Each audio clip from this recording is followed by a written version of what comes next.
Hello, I'm Tara. I'm an Area 6 Connected Foster Care caseworker. I just wanted to be able to share a story with everyone just about our agency as a whole and just how redemptive and beautiful it is whenever our agency is able to come together and wrap around and provide support to families, and not just our foster families, but also our biological families that we are hopefully reunifying children to. And in this case, I'm thankful to say that we are able to see kids go home and be with their mom. And I just wanted to share a little bit of her story. These children were from Area 9, and they were connected with us through the referral process, and we were able to place them in an Area 6 foster home.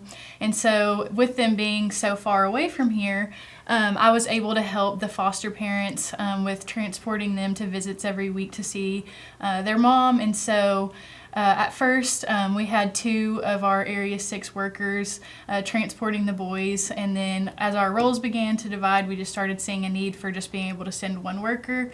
And so we were able to partner with Desired Haven, and they allowed us to use their van so that I could just take the boys myself, because there was no way I could fit 3 car seats in my little tiny car. And so we were so grateful for them to be gracious enough to let us borrow that van every week so that these boys were able to go see their mom. And from the very beginning, I was able just to create just a sweet relationship with this mom. She allowed me the first time that I met her to pray for her before leaving a visit. And she expressed to me that that was the first time that anyone had ever done that for her. And so it was just a special moment and beginning of a friendship that I believe we have now. And throughout the whole process, the children were going to our Living Well counselors and getting help there, which was helping with some certain things going on in the foster home, as children in these situations often have a lot of trauma. It was great for them to be able to work through some of that with Living Well counselors. And then we were able to do the visits every week at an Area 8 church that our Area 8 team had been able to make connections with, and they were so gracious to allow us just to meet there every week and for the mom to have that space available. Even whenever she started doing unsupervised visits, they were open to let her use that room and space as much as she needed or as little as she needed. And so I was just grateful to get to be able to be a part of that process and just see how when our agency comes together, just how much redemption that it can bring to families. And then towards the end of the process, I knew it was about to be time for the boys to head back home. And I was reminded by a champion from our Area 6 team that our champions are there to help with the bio families on the ending of the process as well. And so that's whenever I was able to bring Melissa on and let her meet this mom, and she can tell you a little bit about what she's done for her. Yeah, she had the wisdom to reach out to me.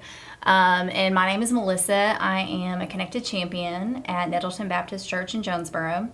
So because this mom lived somewhere a little bit close to me, Tara reached out to me and asked if I would meet with her just to see what she needs spiritually, what she needs support-wise, emotionally support-wise, what she needs for her new home. So I had lunch with her one day, of course, got the list of everything she needed, found out that she actually is very plugged into a church. She has great support, pretty much has it all going on, and that must be why she was doing so well on her case and was able to get her boys back pretty soon.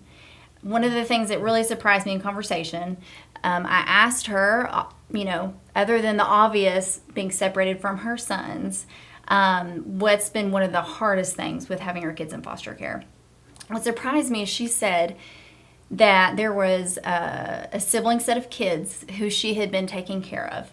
And so now that she has her new life and her new lifestyle, that she was not going to be able to take care of those kids anymore. I was taken back as someone who has the job title of a champion, but I used to have the mindset that I didn't want to be a part of foster care. I did not want to do that foster parent thing. It's too sad. These bio parents who have their kids separated from them, they do bad stuff. And I had this idea in my mind that they were bad people. So I'm listening to the story from this woman who is a bad person, but she was more willing to take care of kids than I was. She didn't have a caseworker. She didn't have support. She just did out of the kindness of her own heart with what she had. And she even was brought to tears, saying that she was not going to be able to take care of these kids anymore. So I just sat at the table with her and I cried for her and felt very convicted. And so it's been very, very rewarding being able to bring her things to her home.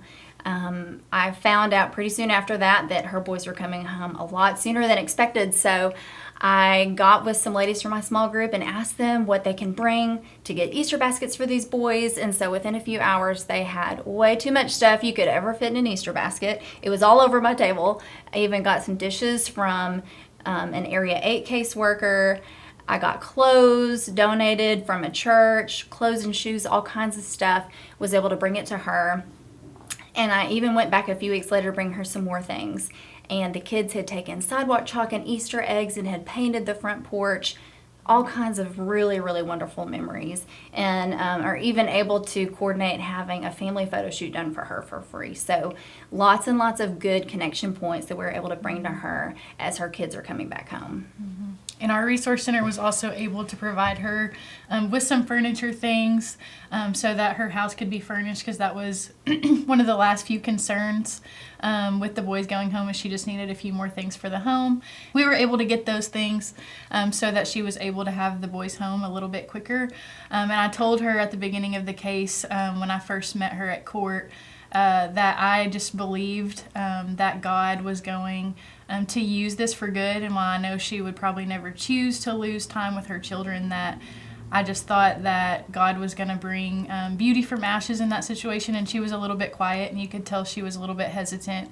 But at the end, whenever I was sending them home with her, I just reminded her, like, I know, again, you never would have wanted to miss this time with your boys.